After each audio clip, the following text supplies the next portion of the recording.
কাশ্মীরের পহেলগামে হামলার ঘটনার পর নতুন করে উত্তেজনা দেখা দিয়েছে ভারত পাকিস্তান সম্পর্কে। এরই মধ্যে একে অপরের বিরুদ্ধে বেশ কিছু পদক্ষেপ নিয়েছে দেশ দুটি। তৈরি হয়েছে কূটনৈতিক টানাপোড়েন। শুধু তাই নয়, ভারত পাকিস্তানের মধ্যে সংঘাতের আশঙ্কাও করছেন অনেকে। ভারত এরই মধ্যে পাকিস্তানি নাগরিকদের ভিসা বাতিল, পানি চুক্তি স্থগিত, সীমান্ত বন্ধ সহ ইসলামাবাদের বিরুদ্ধে বড় বড় পদক্ষেপ নেওয়া শুরু করেছে।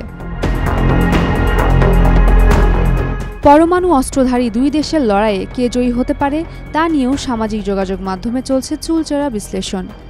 ভারত ও পাকিস্তানের সামরিক বাহিনীর আকার সক্ষমতা নিয়েও আলোচনা শুরু হয়েছে। এখন যুদ্ধ হলে জিতবে কে, ভারত নাকি পাকিস্তান? পৃথিবীর সকল দেশের সামরিক বাহিনীর একটি রেটিং প্রকাশকারী গ্লোবাল ফায়ার পাওয়ারের 2025 সালের রিপোর্ট অনুযায়ী বর্তমানে সামরিক শক্তির নিরিখে বিশ্বের চতুর্থ সেরা দেশ ভারত, আর তালিকার 12 নম্বরে আছে পাকিস্তান।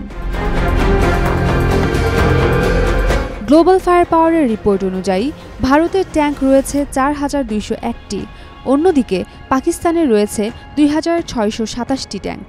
এছাড়া ভারতের মোট এয়ারক্রাফট রয়েছে 2229টি, অপরদিকে পাকিস্তানের রয়েছে 1399টি এয়ারক্রাফট। আর ভারতের যুদ্ধবিমান রয়েছে 513টি, আর পাকিস্তানের 328টি।